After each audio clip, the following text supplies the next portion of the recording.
Hi everyone, in this video we are going to look at applying lots of things at once in bulk to many videos. We're going to look at this watermark here in the middle.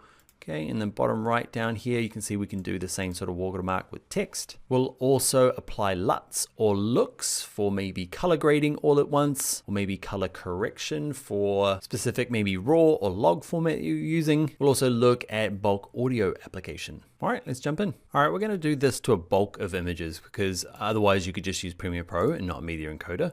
This is one of the perks of Media Encoder. You've got lots of files that you need to add a watermark to. You can select them all. Okay, and click on match source. Even if you're just doing one, just click on match source. Okay, and you want to go to effects and down here somewhere, image overlay. Depends on what kind of watermark you want to do. Okay, image overlay, you can put like a brand on there. Okay, so where it says applied, you can click choose. You can basically throw in any file here. Okay, it might be something subtle. I'm going to throw in my whole logo here. It's an Adobe Illustrator file. Okay, you can't do anything like color it in here. So if it'll come through whatever color the original format is. Okay, and you can obviously play with the sizing, you can play with the offset. With any of these scrubbers, like the other things we've learned in Premiere Pro, if you hold shift while you drag these scrubbers, you can kind of move it in faster bits because it can take a lot of scrubbing to get it where you want. Okay, might wash it out. Here we go. That is how to do a watermark. You might be not needing an image. You can just do it with text. Okay, so name overlay. You might decide that instead of the file name, which might be useful, okay, you might actually do it with, if you do prefix and suffix, okay, what you can do is just type in your own things. So you might use this for, you might be doing like 10 versions of the same output. Say, remember our tourism one, there might be one that is for the Middle East. Okay, so that you know that you've got, because there might be slight changes in them all to kind of for the different localization. Okay, so one for the Middle East, you might have one for Asia Pacific, North America, and they all are kind of the same except little tweaks for the different markets. So can you see it up there? Yeah, you got to kind of like click out and it will appear. Then same thing, you can move it around.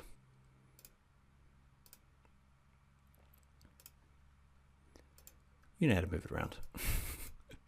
Okay, so it depends on what kind of watermark you want. Remember earlier on in the course, sometimes the watermark you might need is just the time code. You can add all of these at once, just tick them all on.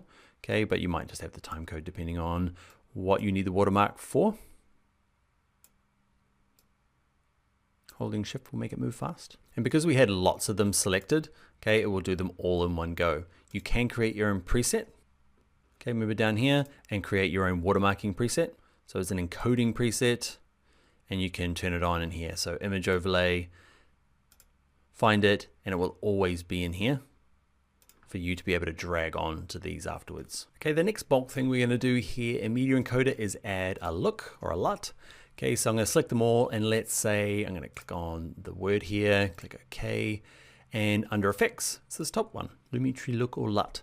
So you'll notice these are similar to the ones inside of Premiere Pro. Okay, you know these ones are here for style points. You might be bulk adding a look to them to go out. Okay, and a LUT you can add at the top here. So where it says select, and this is probably more a good use case in this for bulk editing. So like when I shoot my camera in like an S-Log or a RAW format, okay, it comes out looking looking like a RAW or LUT or a log format video. And there's a lot of potential in it, but it's hard to communicate that to, say, the director or whoever's reviewing the footage to decide, which one they're going to be using. It's hard to say, hey, see this milky image? Yeah, it's going to be good later on. So what you do is you can apply a LUT, either from the manufacturer, which is this one, okay, or you might be applying it from a celebrity or some other thing where it gets your footage looking a certain way, or in my case gets it from looking milky to something a little bit more like what it's going to look like at the end.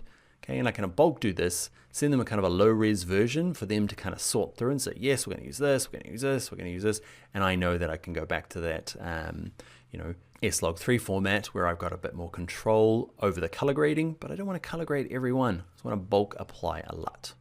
The other thing you can do is do bulk audio as well. Okay, so there's an audio tab. You can decide on the format. You might be playing around with the sample rate. Maybe it all needs to be mono for some reason. Okay, and you've got all of these selected. You can do it. Now, all of this stuff just so you know, you probably already know, is available in Premiere Pro. Okay, if I'm in here and I go export, okay, all of these bits are in here. Where it's really nice is when it's a media encoder, because you can do it to a bunch of them, either dragging them directly in like we did in the last video, or sending them from Premiere Pro one at a time and then kind of selecting them all and making the change. Adding your watermark, adding your LUT, changing the audio, one of the real big perks of media encoder. Doing lots at once. All right, let's get on to the next video.